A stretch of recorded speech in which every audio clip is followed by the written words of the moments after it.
For half a century, WJPZ Syracuse has been the greatest media classroom on the planet.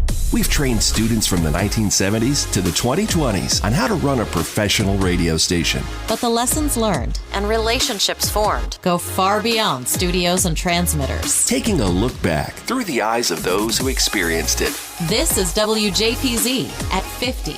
Welcome to WJPZ at 50. I am John Jagay. You'll have to forgive my voice a little bit because we're recording this the Tuesday after the banquet. And it is only appropriate that we have a member of the biggest class in our history, the class of 1995 today. That is Mike Konner. He is a senior coordinating producer at NFL Network. Mike, welcome to the show. John, thanks so much for having me. And to all of the listeners out there, I think this has to be the final episode. If you've gotten to me, this has to be the last episode of JPZ at 50. But thank you so much for the invitation. We have more to come after you. We're just getting started here. So what's cool is you and I connected on Facebook, I think, because of the podcast. Do I have that right? Absolutely. I started listening at the very first one with Rick Wright and just hearing his history. And I wouldn't say I've listened to all of them, but definitely more than a majority. Obviously, so many people who I've crossed paths with over the years, but plenty of people who I didn't know before, just loved hearing their stories and their experiences at JPZ and then their life stories afterwards. You know, Father Dave was, nearly moved me to tears with joy listening to his a couple weeks ago. And it was wonderful to induct him into the Hall of Fame this past weekend as we record this, and great for me to know his story too, as essentially the first morning show host when the station moved to FM. So you talk about origin stories. Let's get to yours. Where are you from? How'd you find Syracuse, and how'd you find the radio station? I'm originally from Connecticut. Mm-hmm. I remember this had to have been in the mid to late 80s. I was watching an NBA, finals series, and during halftime, they showed a feature on Newhouse. And at that point, that just caught my attention. That was what I wanted to do. I really wanted to be in baseball production. Mm-hmm. So that's what kind of got my interest of going to Syracuse, going to Newhouse. And then once I got on campus, it took me a little while to get involved in JPZ, probably early on in my sophomore year. But I mean, not only am I from a legendary class of 95, I was on a legendary floor freshman year of college, day 8. I was on the same floor as Chris Verlardi, who obviously has a tremendous influence in JPZ, and now to all of us at Syracuse. Brian Gewirtz, who we could maybe mention a little bit later, but he was also a member of the Crazy Morning Crew for over a year. Their involvement, my overall interest in getting involved in something on campus, drew me to JPZ early on sophomore year. It's funny, you grew up or got to Syracuse, you were literally under the transmitter, being in Day Hall, and Verlardi now the faculty advisor for WJPZ. So it all comes full circle. Yes, it's remarkable. So once you got to the station, you said sophomore year, what did you do at the radio station, Mike? I got there, and as I mentioned, Brian was already on the Crazy Morning Crew. A couple of my other friends, John Beck and Julian M. Keel, were on the morning crew, and I just wanted to get involved with that. Unlike a couple of them, I really had to get my FCC license. Mm-hmm. Not all of them were controlling the board. So that was my initial thing, is I got my FCC license, I think in October of 92. I got overnight shifts. I remember doing an air check with Dion, and it's, looking back, it's funny. It was probably a 2 to 4 shift. Mm-hmm. And I turned it into an all request hour just because I wanted to figure out how to use tape phone calls and turn them around quickly, which you'd have to do in the morning show. And I remember sitting down with Dion and him explaining to me that it kind of devalued an all request hour if you do it also at 2 a.m. So Dion always teaching, right? Always teaching, Dion Summers. His lessons still stick with me. Yeah, I did that for a couple months and then just got onto the morning show pretty quickly. So who was on the morning show with you? The person who did it mostly with was Ryan McNaughton, mm-hmm. who is coming to then now as alumni president. So he and I were the Crazy Morning Crew along with Jay Palladino. Yep. And then we would do it, I think, 3 days a week. And the other 2 were Abe Froman, Steve Donovan, who I'm sure doesn't have his voice anymore after this past weekend, and Mike Murphy. Yep. A legendary college basketball announcer now at University of New Hampshire. Aside from your morning show cohorts, and you mentioned Dion and Verlardi, any other names that you came to mind that you formed some great relationships with there? I know you're the class of 95, so you could probably spend an hour rattling them all off because there's so many of you. But I think of JPZ a little bit like Saturday Night Live, where no matter what time period you're part of, you think your group was the best, whether you like the Bill Murray years, the Will Ferrell years, the Adam Sandler years. So obviously Dion was there, AC Corrales, Adam Love, Diamond Dave, who at the time when I was a sophomore, he was a grown man as a senior, but had such a great presence. Yeah. B.B. Good, Goofy Betty, Carl Weiser, Verlardi, Janice, Raff ran the sports department. While I was there, Jeff Rawson was just starting off. He was my news guy. Mike Tassell, Rena Advani. I mean, it was a great list of folks. Obviously, I'm still very, very close with the folks in the morning crew, whether it's Beck or Gewirtz or McNaughton. Donovan and I chatted for a while a couple months ago. It's just a great group of people. What do you remember from your time at JPZ? And I'm going to get to your career in just a minute, Mike, but what are some of the things you learned, either what to do, what not to do, whether it was professional stuff or interpersonal relationships? What stuff comes to mind from your time at the station? Boy, there was a lot of what not to do. We had fun. I wish I got more involved with the unit because we kept very much of a silo in a lot of regards of did the morning show, got there at, 5:15, done at 9, and then went on with the day. So and looking back, I still have friends from the station, but which I got more involved outside of that. I do have some great memories. I don't know if you've ever heard of the blizzard of 93. So that was the year that Syracuse, coming off of spring break, canceled classes because they had like 35 inches of snow on that Sunday before spring break. So that Monday show, I remember hosting. So I drove back that Sunday night or that Sunday afternoon with Verlardi, I believe, or with Gewirtz, and we all kind of drove up. And, we were on the air forever that Monday morning and just talking and doing the morning show. And it's funny. I remember we did a segment and Gewirtz and I were talking for so long that the radio gods took over and the emergency alert system just went off in the middle of what must have been a 12-minute talk-up. I'm trying to think of, McNaughton and I and Palladino, Jay Sweet. We did a Halloween show once, and that was, obviously it's radio, but we all got dressed up and we encouraged people to come by for candy. And for some reason, we didn't have the people come to the station. We went outside with the extension and the microphone, and it came to the point where traffic was backing up on Waverly, and the campus police had to come by and tell us just to stop. Stop giving out candy.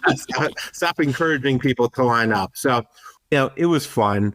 I remember Brian and I would call up the University of Miami radio station and make bets on the air. And for the Syracuse-Miami game in 93 or 94, and we lost the bet, and we had to sing their alma mater on the air, but we made up lyrics and they hung up on us because we were insulting them. It was a good college fun that we had. Oh my God, that's amazing. So tell me about your career after Syracuse, from where you were getting out and up to where you are now. I went to Syracuse to be a baseball announcer, and we go into what was Com 107. I was a broadcast journalism major. And I remember sitting there, and it was the first class, and everyone there knew everything about broadcasting. And everyone had an opinion, and everyone was going to be the next Bob Costas, and it was just a matter of getting out of the way so you didn't slow them down. And at that moment, I realized that wasn't necessarily my DNA. So I, went other routes. But I always wanted to work in baseball. And the summer before my senior year, I was offered to be the Yankees radio intern. Oh, wow. Summer of 94. But it was nights, and it was in the Bronx or in Manhattan if they were on the road, and I didn't have a car, and it was just going to be a challenge to make it work. So I took a different internship at A Current Affair, which, for those who don't remember, it was the original tabloid TV show. I interned there 5 days a week that summer. I took that job because that was, more of the 9 to 5 type of hours. And I did that for the whole summer. I went back over winter break.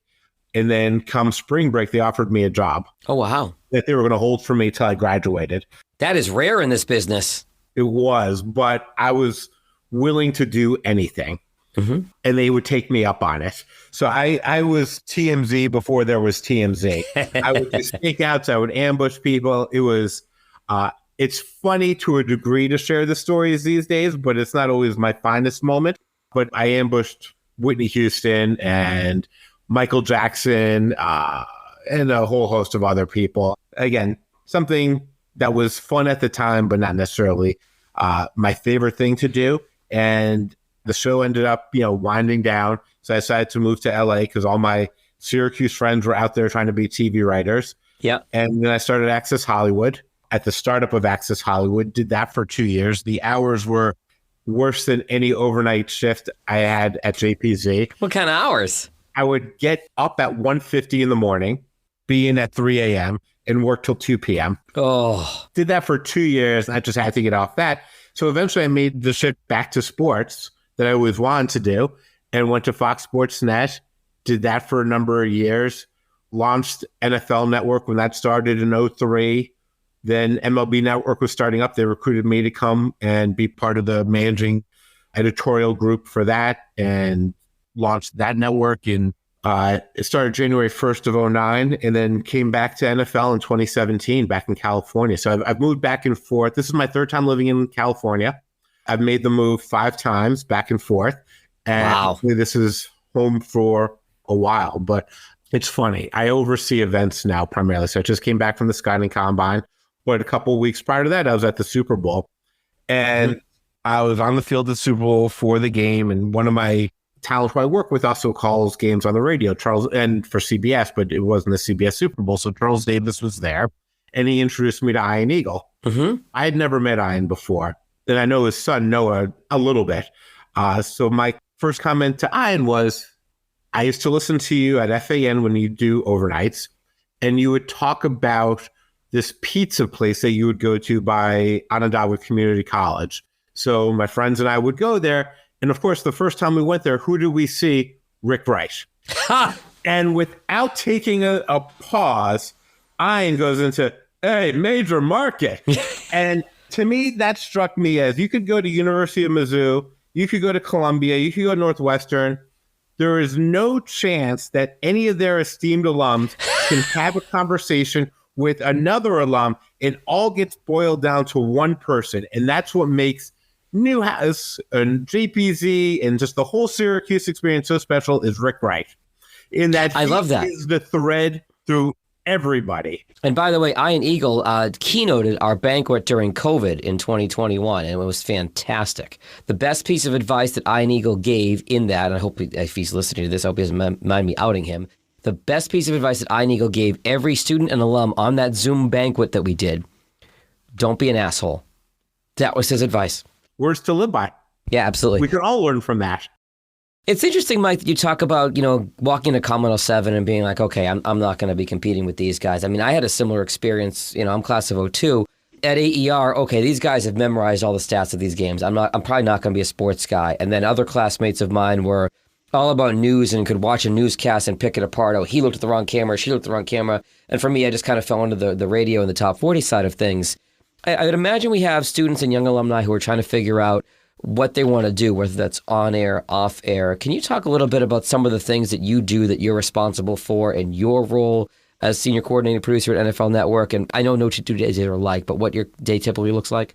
I'm going to take this in 2 different parts. I'll tell you a little bit what my day is like and what I do. But I oversee all of our tentpole events, training camp, kickoff, the Super Bowl, Pro Bowl, Combine, and I do all the planning, working with the league, working with our producers, kind of setting up the North Star, if you will, of what our production is going to look like, manage our budget, and then, have to cut where we need to cut and have to add where I want to add. But you bring up a great question in regards to the people who are at the crossroads in their career.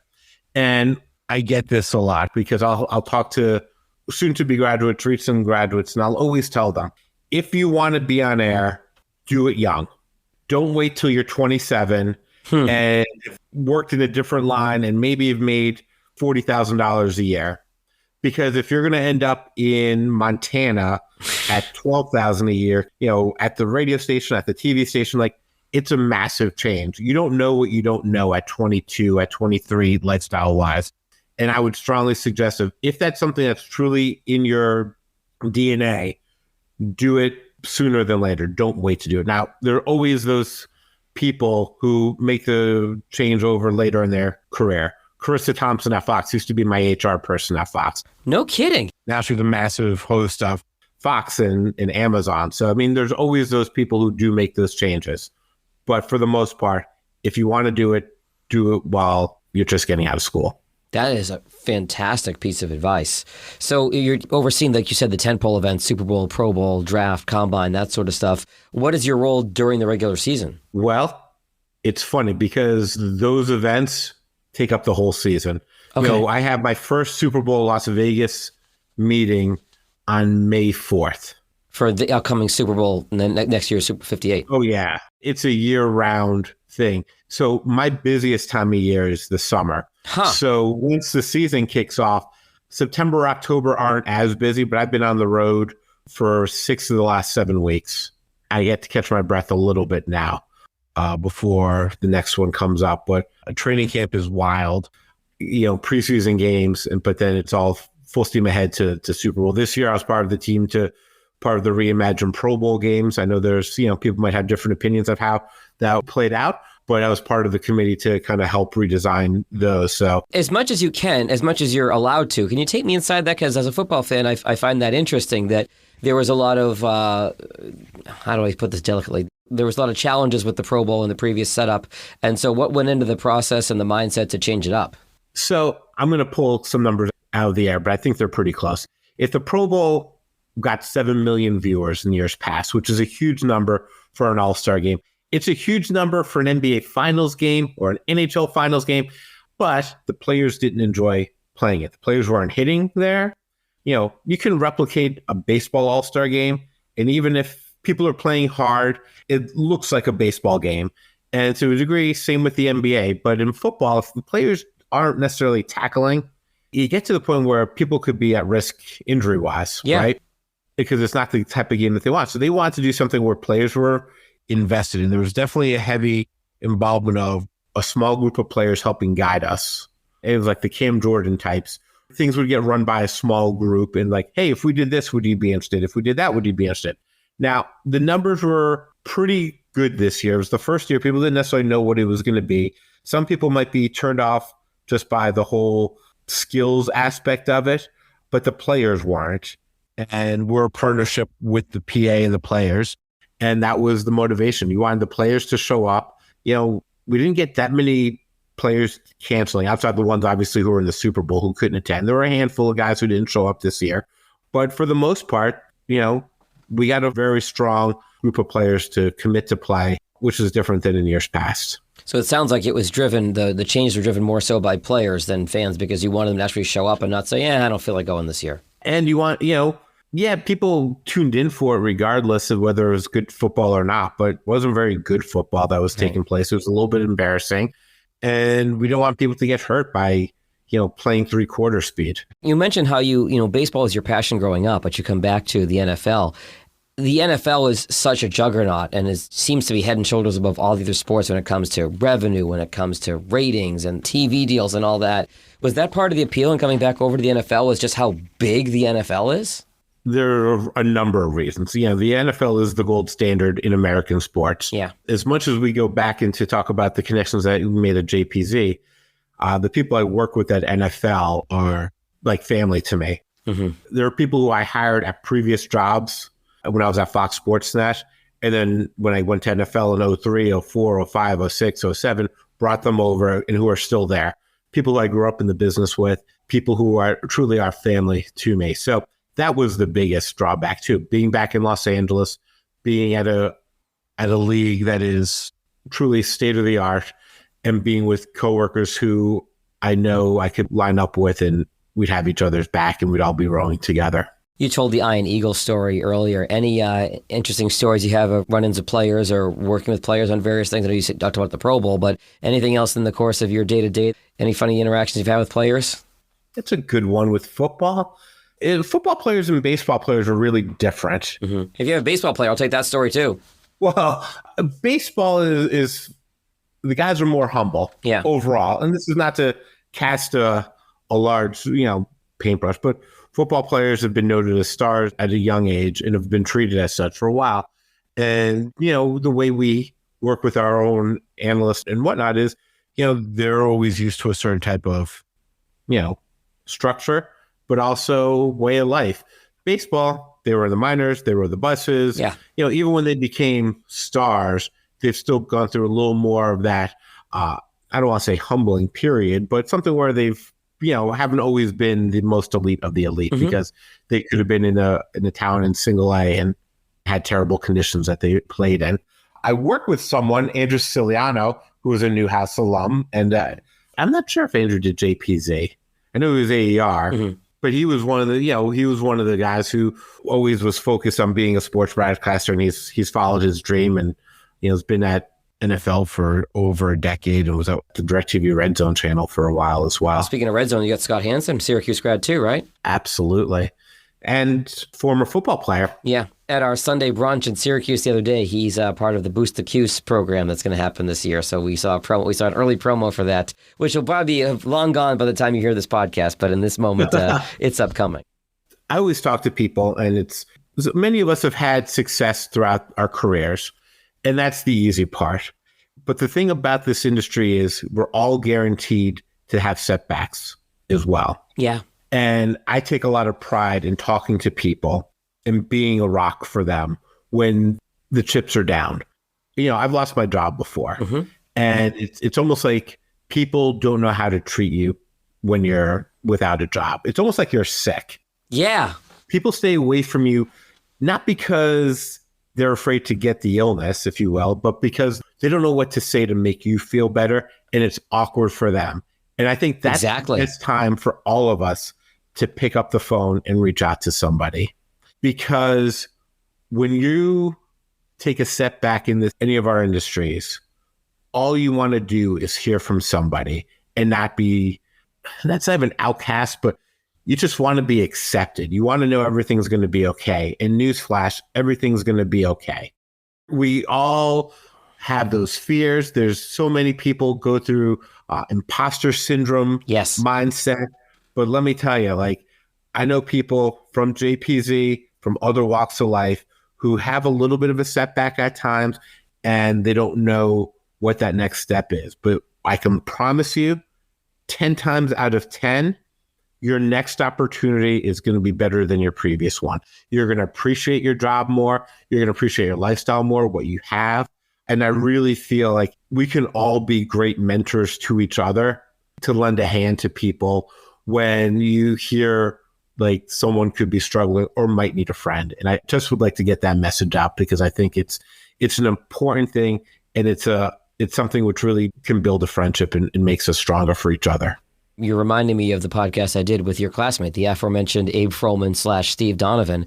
I got on with him expecting to laugh the entire time. And what I really respect about Steve is how vulnerable he was in our podcast episode. It was one of my favorite episodes of the podcast, because he talked about losing his gig and having that weird feeling about going back to the banquet without a gig, and having that self-consciousness, the imposter syndrome you just mentioned, Mike. And I mentioned to him, Clear Channel layoffs would always happen at Christmas time. So I would always be 3 months into a layoff whenever I'd go to the banquet. So, and it's awkward to go and you're afraid to go. And if anybody who was at the banquet this year can see what a just incredible community it is, that we're all there to lift each other up. We're all there to celebrate the triumphs and be proud of each other when we accomplish great things like so many of us have. But all of us have gotten, as Dr. Wright would say, the old zig. We've all been there. So we all offer to support each other in those times. I would encourage anybody that's listening to heed Mike's advice. If you're on the beach, as they say, or whatever other euphemism you want to use, if you are out of a gig, if you lose a gig, reach out to your JPZ people, because we've all been there, we all get it, and we all want to help each other out. It's something, as I've gotten older and more experienced, I feel like it's part of my job of being a better person and of just being there for people. I'll spend an hour and a half on the phone. And you mentioned Steve. After his podcast, I reached out to him and talked to him. I just think it's so vital for us, especially for the people from the class of 95 era or 2005. It's, once you hit that age where it's like, okay, this is what I'm doing for a living. Yeah. And if that gets taken from you, now what are you doing for a living? It's important to have those people there around you. I think that's a great place to leave it, because that is a great descriptor of the JPZ family and how we all try to be there to help each other out. And, you came on and made the joke off the top of, you must be the last one if I've gotten down to you. But I think we all have that humbleness to us and appreciate each other and try to lift each other up when we need to. Anything else you want to talk about before I let you go, Mike? Any other funny stories or anything? No, but I had one idea. Yeah. This is a great thing of what I do for work. I throw out ideas and challenge other people to do it. So there was a documentary a number of years ago about the greatest media classroom. There should be something about Rick Wright. There's so many people that he touched. Let's do it while he can enjoy it. There's so many people from so many different walks of life. And I think he's touched all of us. And it would be great to produce something to celebrate and to really showcase Dr. Wright. And, we all have our own stories and we all have our own values of love for him. And I really think there's something there that we can all kind of rally around, maybe not next year, but within the next couple of years, and something we can debut maybe at a banquet. From your lips to everybody's major market ears. Thanks so much for your time today, Mike. Thank you so much, sir. The WJPZ at 50 podcast is created entirely by the staff and alumni of the world's greatest media classroom. It's hosted by John Jag Gay, class of 2002. Editing help from James Bames Grundy III, class of 2020. Imaging by Maureen Cooper, class of 1999. And Ed Lacombe, class of 1985. Podcast artwork by Marty Dundix, class of 2001. Follow WJPZ at 50 on Apple Podcasts, Spotify, YouTube, or wherever you're listening right now.